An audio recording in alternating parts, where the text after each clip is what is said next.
New ban list, new tier list. Let's get into it.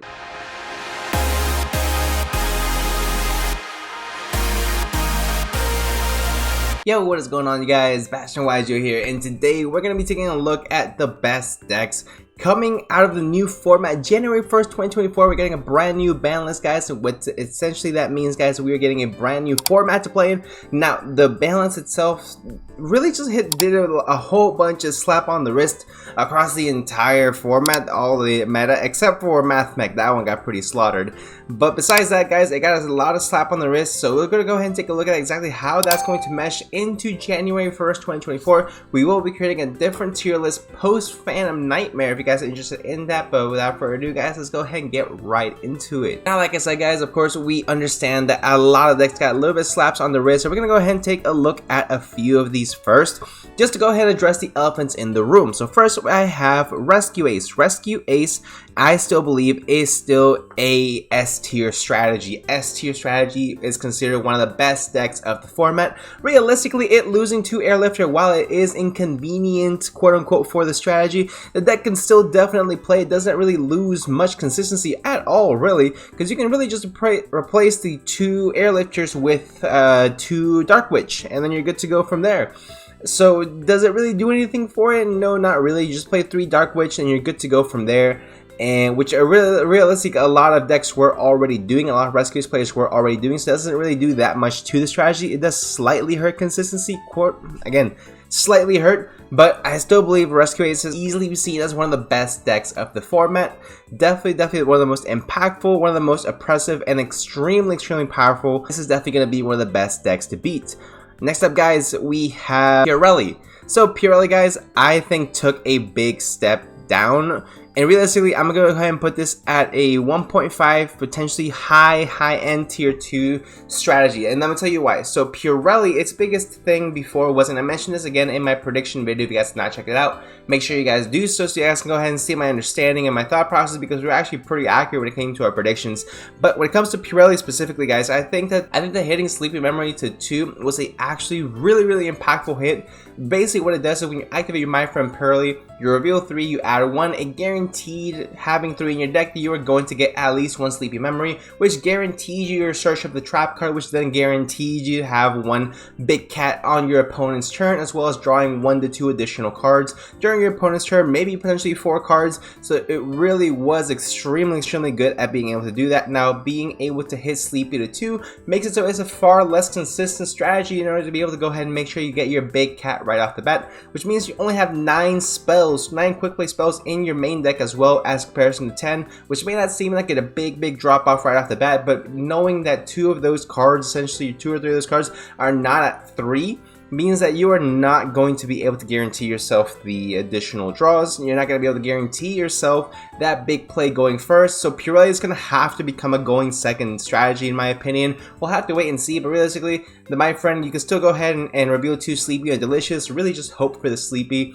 and take it from there, but they're still losing out on quite a bit by having that. It is unfortunate. I did just pick up the Pelli tech trying to learn it, so I'm gonna have to learn some additional lines. But if you guys want to see a Pelli deck profile, let me know in the comments. I'll see what I can do for you guys. Next up, guys, we're gonna go ahead and take a look at Mathme. So Mathme unfortunately did lose Circular completely. I think Mathme unfortunately now has dropped down to a rogue tier strategy, guys. I really do not see this deck doing well at all now, having lost Circular. It is actually an extremely big loss, because they lost the best starter the deck had. Because realistically, all you're trying to do in Mathme, you're trying to get the Circular and go full combo. It's similar to like Salamander, where you're trying to get to Gazelle. You have all these cards to summon Gazelle and then go full combo. It's the exact same way. So realistically, if Salamander doesn't have Gazelle, Salamander is not doing anything, which they're not doing anything regardless, but you guys get what I mean. So that's a big issue with this strategy. And while we're on the topic, we might as well go ahead and put Salamander right here in the rogue tier strategy as well.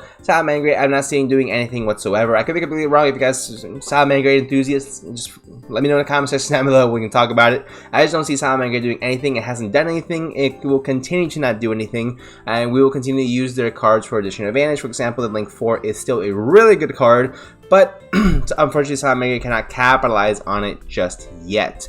Next, I really want to go ahead and tackle the Infernoble, guys. Infernoble is definitely not an S tier strategy anymore. With Isolde gone, I know Pack has quite a bit of faith in the deck still. I'm going to go ahead and wait until I actually see some results. Until then, I'm going to go ahead and put this under the Rogue. Because essentially, as I understand Infernoble, the way it plays, the way how it wants to do, it drives all of its combos through Isolde, as far as getting your equip spells in the grave, getting your follow-up ready, searching whatever you need to, special summoning from your deck.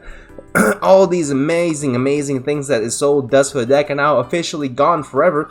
So I really do not see any lines where Infernoble can really come up from being better than a Road 2 strategy, because it's taken such a big loss to its consistency. At least Mathme and Salamander can still put up some type of a board. Mathme a lot less than Salamander. Realistically, Salamander is still the better deck, and that's how I'm going to organize it, by the way. Whichever is on the leftmost side is definitely going to be the deck that I believe in the most. Next up, guys, go ahead and take a look at Unchained. Unchained did lose its one of its cats, dogs, whatever it is. So I'm gonna go ahead and put it at a tier 1.5 A tier tech. It's still a really good deck, don't get me wrong. It still do a lot of really amazing things. It can't really do them to the level that it could before. Really just abusing that bear cat thing, whatever it is, was really big. So I want to go ahead and I still have a lot of faith in Unchained. I think a lot of Unchained players with taking a look at Jesse Cotton, Pack, you know, these types of high skill players are still gonna find a way to go ahead and make the deck work. I do not see that this deck has completely fallen out of favor. Again, following Phantom Nightmare, it may fall a little bit further down in the bracket, but I still have a lot more faith in it than, say, Pirelli at this current time. Tierlist is officially it's tough, man. Next up on our list, guys, I have Labyrinth. So Labyrinth, this freaking deck escaped the ban list completely untouched at all whatsoever. Still has Eradicator, still has all those crazy cards that can activate the trap cards whenever they turn 0. I think this is a little ridiculous. Just go ahead and state right off the bat. I think Labyrinth in itself, dodging all these ban lists, while we have, for some freaking reason, Mathme Circular getting hit instead of Labyrinth, which I think is a more impressive deck, is an issue. Now, maybe it doesn't have all the floodgates it once was able to run, whatever it might be. It can still run Skill Drain, no problem. So in the event you want to go that route, so realistically, it's just not something that I was looking forward to, realistically. But Labyrinth is, but without a doubt, one of the best decks of the format. Let's just go ahead and call it like it is. Let's go ahead and talk about how Vanadium just completely went unscathed, even though Triff has been absolutely just blowing up. But not just Triff, by the way. Okay, let's not just. I'm not just gonna use one player. Vanadium is a very strong strategy that revolves around popping its own cards, building a big ass board. As long as you have Visa, Starfrost in the graveyard, you go full combo, whatever it might be. I think Vanadium is definitely gonna be one of the best decks of the format, not only because of its sheer power and complete unscathed by the ban list, and realistically, with everything else going down a notch in power, I think this is the time that Vanadium will shine. Now, I will leave you guys with this. It looks like Jordan Lockbird is going to be one of the best cards in the format. Hand trap wise, is really good. So is Nibiru. So for big, heavy combo decks, you're gonna want to run cards like Crossout Designator, or definitely a call by. Triple Tactics, whatever you gotta do to get around these hand traps, because they're coming. They're coming in hot. And you know they're going to hit you in the face. So, just so you know, Jordan Lockbird is definitely going to be one of the best hand traps of this format. So, for all Vanadium players, just go ahead and beware. Sky Striker. Sky Striker is a deck that got a indirect boost through the Orchest cards getting Orchest cards, quote-unquote, just singular. It should be just Harp Horror coming off the Forbidden Limitless. Apparently reactivated a lot of love for this deck, along with, of course, 3 Upstart Goblin, along with, of course, 3 Mind Control, along with, of course, Snatch Steal. Now, Sky Striker being primarily going second base deck. Now, I did not play Orchest Sky Striker, so go ahead and say that off the bat. That alone itself, though, I play Sky Striker alone, having a lot more power spells in the format, especially ones that are as powerful as Snatch Steal, Mind Control, whatever it might be. Change of Heart, obviously. Thrust, all these really strong freaking spells in the game are really bad news bears for any other deck out there that is not called Sky Striker. I think Sky Striker has a big time potential to be a tier 2 deck again. Potentially higher, eventually higher if mixed with Orchest, but it is something I'm going to go ahead and leave to the experts for now. Now, if you guys want to see an Orchest Sky Striker build, I'm definitely going to try to learn how to play this strategy, just so you guys have a little bit of something you guys can go ahead and cling on to as like a template for you guys to use, something that you guys can go ahead and build off of as well. But go ahead and build that together, guys. I think it'd be a lot of fun to revisit this strategy that I have not played before, but it's a strategy that I'm very excited to go ahead and try out, especially with you guys helping me out. Another deck that went completely unscathed on the Forbidden Limited list, which was very surprising, was Centurion. Centurion is officially a top tier deck, official. So the issue with Centurion and why I was so hesitant to put it any higher than this before was realistically with Centurion, really all it does is make Calamity, negate all your opponent's effects, and then you just OTK them next turn. So Centurion having that being said, I didn't think it was going to last past another Banlist. I didn't think Calamity was still going to be legal past this Banlist, but it is. So we have another few months having to deal with Calamity logs, things like that. Same thing with the gimmick puppets. Branded, congratulations. I'm gonna go ahead and put you, unfortunately, still for you right down here because I do not believe in branded like that. I do believe Centurion is going to be one of the top tier decks of the format. Not one of the big three. I still believe it's going to be Rescue Ace, Labyrinth, and Vanadium as clear favorites to be top tier decks of the format. However, I do still believe that Branded Despia as well as Centurion getting big boosts through this list, with the Gimme Puppet lot still being viable. Not a single branded card, not even Branded Fusion getting even a slap on the wrist. Absolutely unscathed, so really good. Congratulations to you good players as well. Chimera. Chimera, I think, is going big boost up in viability as well. It was a rogue tier strategy, I want to say. For some reason, it started falling off. I don't know if it was just people got bored playing the deck or what might have you, but realistically, there's a lot of high tier potential in this deck. To the point where I really believe it is going to be towards the top of a tier 2 strategy, potentially tier 1.5 as well. I'm hesitant to put it up there any higher. Again, you can still play around cards like Droll and Lockbird, however, it does still hurt getting drolled. Don't get me wrong, or ashed at the wrong time, or the wrong imperm, whatever it might be. That's why I believe the best way to go ahead and play this deck is with cross-out designators. Again, Called by the Graves, everything maximized out on it. However, as far as Branded Chimera goes, I do not believe it's going to be higher than a tier 2 for right now. I could be wrong. And this could be a little bit higher. I want to go ahead and put it towards the top of a tier 2 strategy. With that being said, it's still extremely consistent, but it still bottlenecks at a few key interactions, and just feels bad when you don't get that off, and you absolutely end on nothing potentially with this deck. So that is something that I would want to go ahead and consider, of course. Mechanico, let's go ahead and put that at a rogue tier strategy for right now. I think it really shined when people didn't know what Ken and Gen really did. I think it really shined in that one YCS. They was able to do the whole Acid Golem nonsense. I think Mechanico in itself can be a very scary deck overall. Is it a top tier strategy? I think it had me fooled last time. It performed extremely well for that one event, and I haven't really seen it perform to its true potential here in a while, so I'm gonna go ahead and put it towards the bottom of a rogue tier strategy. It's definitely better than the rest of these actions. I'm gonna go ahead and put it towards the top of rogue. I think anyone playing Mechanical should understands how to play this deck and religiously plays this deck. Has a very scary advantage over anyone else, because it's one of those decks that people just don't want to read. Similarly to Rika Sanavalon, which I'm going to go ahead and put right here. We're going to leave it there. I think it's one of those decks that just got completely shellacked by the ban list and did not deserve it whatsoever. I understand it is a very scary deck to go up against. It's kind of a dice roll deck where if you go first, you just automatically win. There's no interaction. You can't beat it if they go first.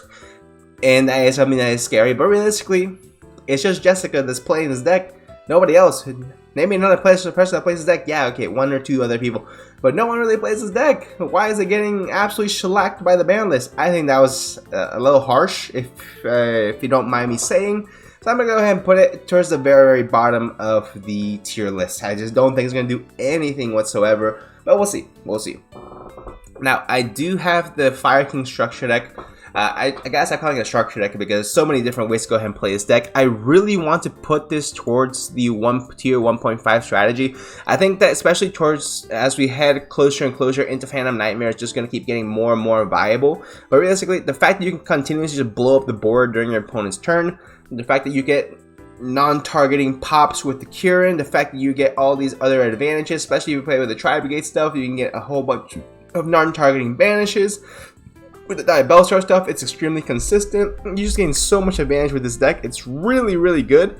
So I think, honestly, it has the potential to be a tier 1.5 deck this upcoming format. With, again, everything else in the format just really going down a notch. Now, I will say Droll absolutely freaking hurts this deck. Or getting ashed on the field spell. If you guys don't know, Ash the field spell, Droll the first thing they search, and it's gonna absolutely be detrimental to them, especially if you're playing tanky, search, Droll, pass. It's pretty much every time that I just play logos. Every time I activate tanky, I hated seeing tanky because every time I activate it, I immediately get trolled.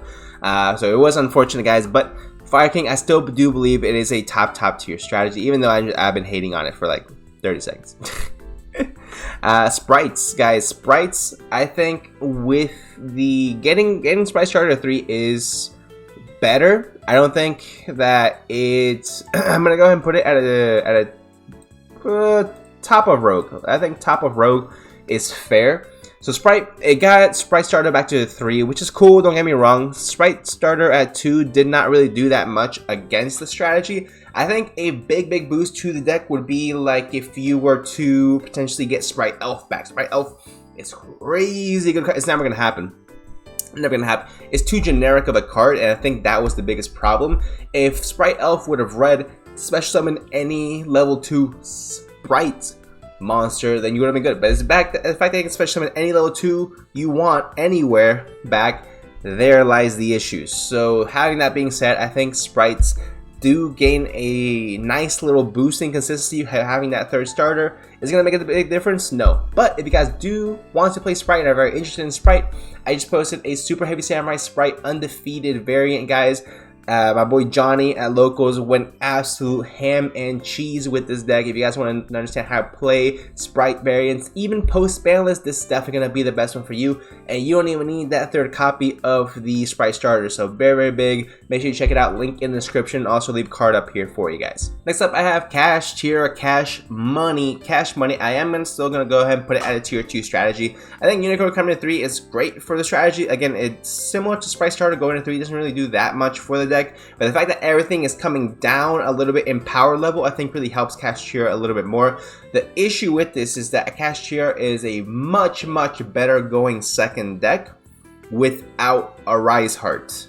Whereas having a Rise Heart going first, you're broken, absolutely broken. So the card is absolutely crazy.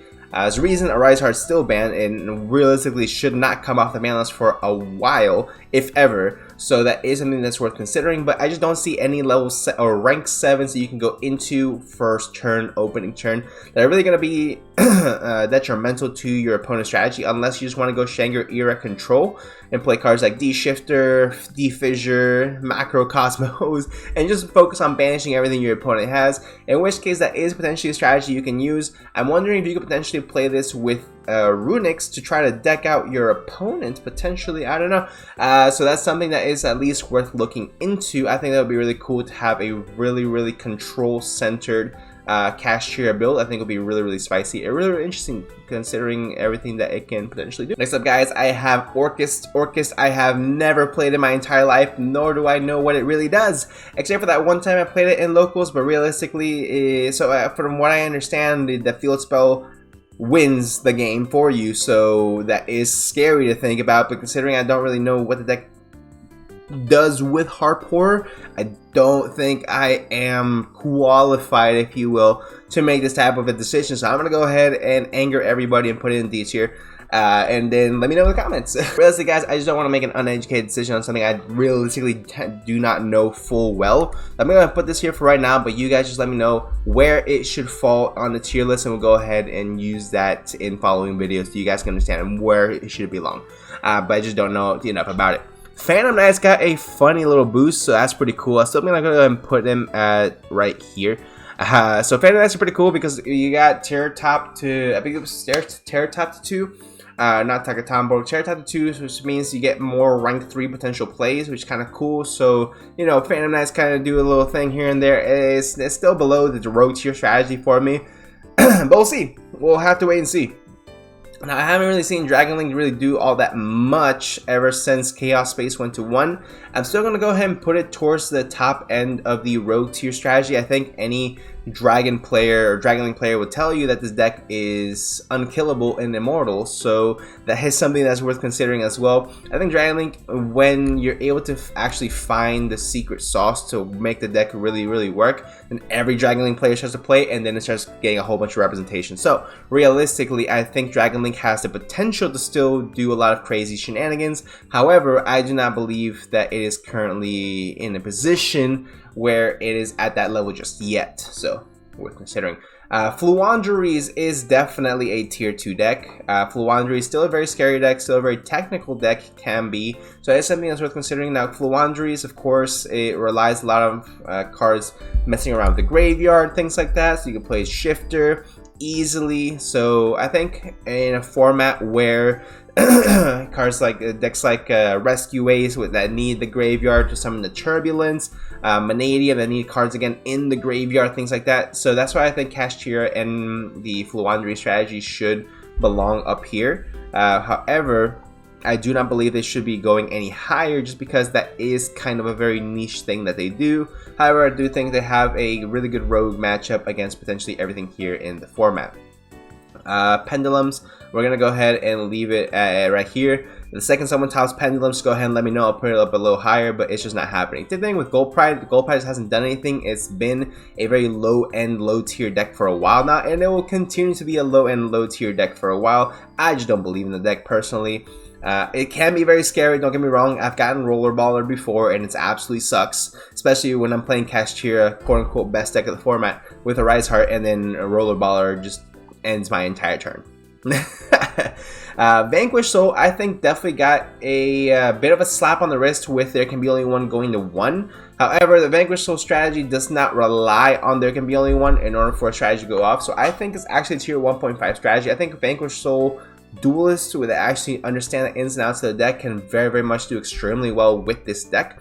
That being said, I think Vanquish Soul is definitely a top tier strategy, especially again that everything went down a notch. Vanquish Soul, small slap on the wrist realistically with the there can be only ones going to 1, whatever, man. I still think that Vanquish Soul is an extremely consistent deck. It is a great deck to go up against, can go first, can go second, has great in-time cards with Borger, has great consistently cards again with Borger, draw a card every freaking turn. It's crazy what they can actually do, man. So I think Vanquish Soul definitely top tier strategy, definitely. Spellbooks, no, it wasn't doing anything before. It will continue to do nothing now, even with Judgment to 3. If I'm wrong, prove me wrong, and we'll take it from there. Moay, normal summon Moay, I still believe it. This is a toughie because normal summon Moay is only not seeing play realistically because I think people are just extremely bored of the deck. But those individuals that actually play this deck religiously know what they're doing and are actually really good with it. So I'm gonna go ahead put it towards the bottom of a tier 2 deck. I do believe that's fair for right now, but realistically, the issue with Sword Soul is that it is way too fair of a deck to where Effect Railer, Imperm, hand traps can really hurt this deck. So it feels a little bit too fair. But overall, Sword Soul is extremely consistent. It can put up some impressive boards, some really great synchro monsters in that strategy. Mixing it with the Tenyis is phenomenal strategy overall. The Tenyis in general, all of them are crazy good. Free special summons, free Shishaos, free blackouts, really good overall strategy. I just don't think that it is unfair enough to put it any higher. So let's go ahead and keep going, guys. Drytron, I think it has the potential to be a rogue tier strategy realistically. Any higher, I would be impressed. Virtual World, again, rogue tier strategy. I think it has have a lot more potential than all these other decks here at the bottom. I'm just gonna put it a little bit higher because Virtual World can actually extremely go off, especially because you can run it with like the Adventure package, which completely fell out of favor for whatever reason, but actually do a lot of really neat things. So I think Virtual World can definitely go up a little higher. Our all runic variants, I think, are tier 1.5 in general. Yes, I understand it's Joshua Smith and he's really good at this game of Yu-Gi-Oh! But however, I think that runics in general have not been abused to the potential that they can be, and I think that their potential to be abused is extremely high. So having said that, I think runic stun variants, runic combo variants are going to be really good this upcoming format, so that's why I want to go ahead and put any runic variant up high in the upper echelons of Yu-Gi-Oh! Dark World, enough said. Grandmaju, enough said. Infernity, enough said. Look, Infernity, you got your Infernity Archfiend, I think from 1 to 2 or 1 to 3 or whatever it might be. I don't see Infernity is doing absolutely anything in the format now. If I'm wrong, again, just show me the link and I'll go ahead and check it out. But I do not see Infernity is doing anything. Now, if you guys want to see Infernity deck profiles combos, I will gladly try to learn the deck for you guys. However, I just don't see it doing much else this format, given all that it has. Exo Sister, if you want to play a shifter strategy, just go ahead and play the Flandres. It'll be have a much better time and a much better strategy. Heroes, Rogue. Don't get me wrong, those who can play Heroes really well, it's a scary deck, but to be honest, I don't really respect it much. So, next is Marincess, and I'm going to go ahead and put this towards the top end of Rogue. I think that Marincess can be a very scary deck. I think it has the potential to be really good, but realistically, one unfortunate hand trap can really just stop the entire deck overall. Or any deck that just revolves under the Protect the Castle strategy, where you're pretty much making one awesome monster, and the second it gets outed, your whole board crumbles. I don't have a lot of faith in. Similar with Mathme. So that's going to be it for my meta tier list post the January 1st, 2024 ban list, guys. Let me know what you guys think in the comment section down below. Do you guys disagree, agree? Again, let's talk about it. Let's chat. Let's discuss. Sorry if I'm not I'm not 100% yet, guys. So I'm trying to get better. I'm trying to heal up a little bit. This illness is it sucks, honestly. So I'm trying to get a little bit better for you guys. But hope you guys did enjoy. Still, sorry for my little rant at the end. But yeah, hope you guys are having a fantastic day. And I'll see you guys in the next one.